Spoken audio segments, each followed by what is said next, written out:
Hello mga kaswak! So panibagong unboxing and review na naman tayo, and this time magre-review tayo ng bagong wireless earbuds coming from One Hora or Uno Hora. So samahan ninyo ako i-unbox at review ito. Let's go! So ganyan yung setup niya, parang meron siya ditong sabitan and medyo glossy yung sa picture ng unit. Tas including na raw 1 meter Type-C cable. So tignan natin mamaya.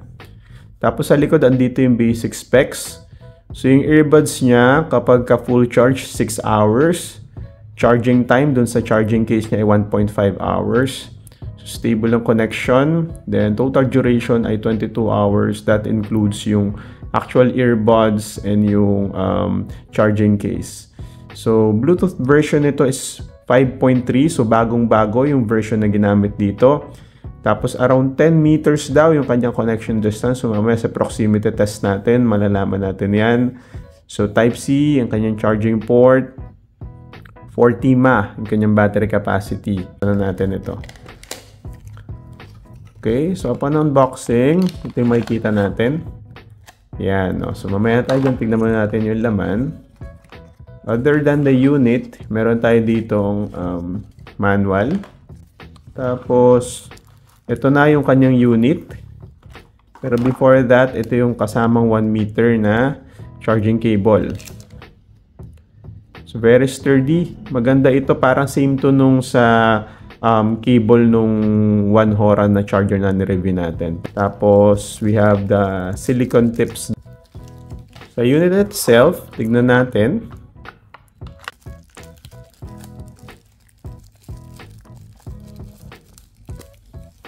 Okay, so clear, white, soft, matte finish ito. Tapos meron din ditong very subtle na Uno Hora na logo. Napakagandang texture niya, no? Sarap hawakan at hindi siya fingerprint magnet since matte nga siya. So let's open it. Okay, so dito sa taas may mga basic specs. Ayun, so basic specs lang yung nakalagay sa ibabaw. AUT206E yung kanyang model. As ito yung kanyang mismong earbuds. As you can see, half in-ear din siya. So tignan natin mamaya yung fitting. Pero this is a little bit different dun sa mga previously na review natin. Kasi yung previous ay parang ganito lang siya. Half in-ear. As andito na yung kanyang mismong ear tip. Okay? So dito yung kanyang control functions. Okay? So ito yung mismong tsura ng kanyang earbuds. Sa weight at sa laki, almost the same ng usual na mga earbuds like nung RealFit na ating na-review. Para siyang RealFit F1. Kung titignan mo rin yung kanyang case. So, i-review na natin to. Tingnan natin yung kanyang music test, game test, proximity test, as well as call test. Alright, Kaswak, so we're now testing One Hora headset, AUT206 sa Skype call. Bali, we're using the microphone nitong headset na ito. So, kumusta yung dating ko dyan sa kabila? Malinaw siya, tsaka clear. Walang kahit anong feedback, walang Okay, for example, copy. Okay. For example, mag-ingay ako. Yes, rinig na rinig. Pero masakit sa tenga or okay lang? Okay lang naman. Hindi naman nakaka-disturb.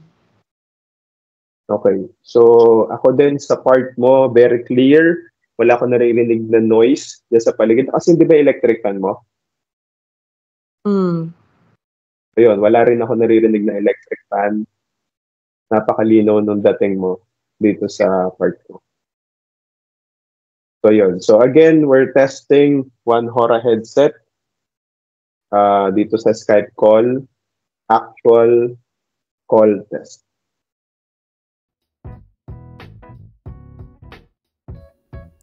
Pagdating naman sa music test, very clear at malakas yung sound na napoproduce nito. Although minimal yung noise cancellation kasi naririnig ko pa rin yung mga noise sa paligid. At meron siyang decent na bass at treble. So, sakto lang yung pagkakablend. Hindi siya bass heavy, tamang-tama lang for pop or even rock or mga ballad na mga songs. So, saktong-sakto ito. Very balanced ang tunog nitong One Hora.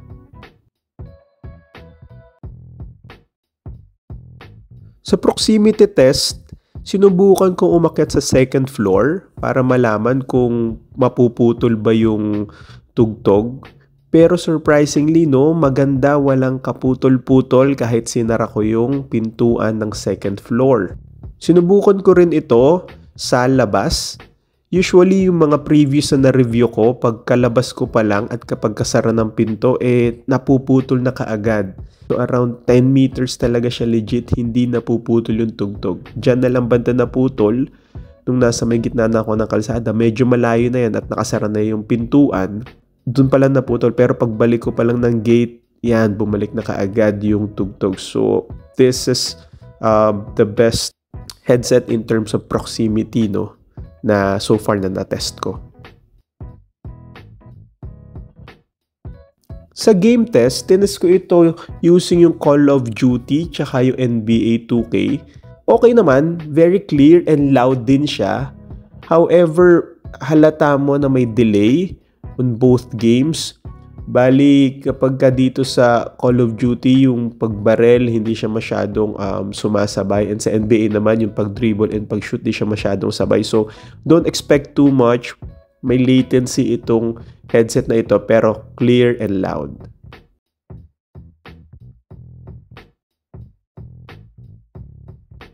As summary, no, very comfortable and lightweight itong One Hora earbuds. Mabilis din siya mag-pair at hindi siya napuputol kahit na nasa medyo malayo na ako na lugar. So, ibig sabihin, talagang maganda ang connection nito sa Bluetooth. And then, you can wear this, no, for hours without feeling yung discomfort sa tenga mo. Tapos, very clear din yung kanyang call quality. Sa game lang, dun lang siya medyo sumablay ng kaunti since may delay. Pero very good siya sa music, sa call, at sa proximity test na ating ginawa. So, kung gusto nyo itong mabili, ilalagay ko sa description below yung link. Very affordable din to. At from time to time, nagbibigay sila ng voucher para mabili mo ito ng mas mura. That's it mga kaswak, no? See you next time. Bye-bye.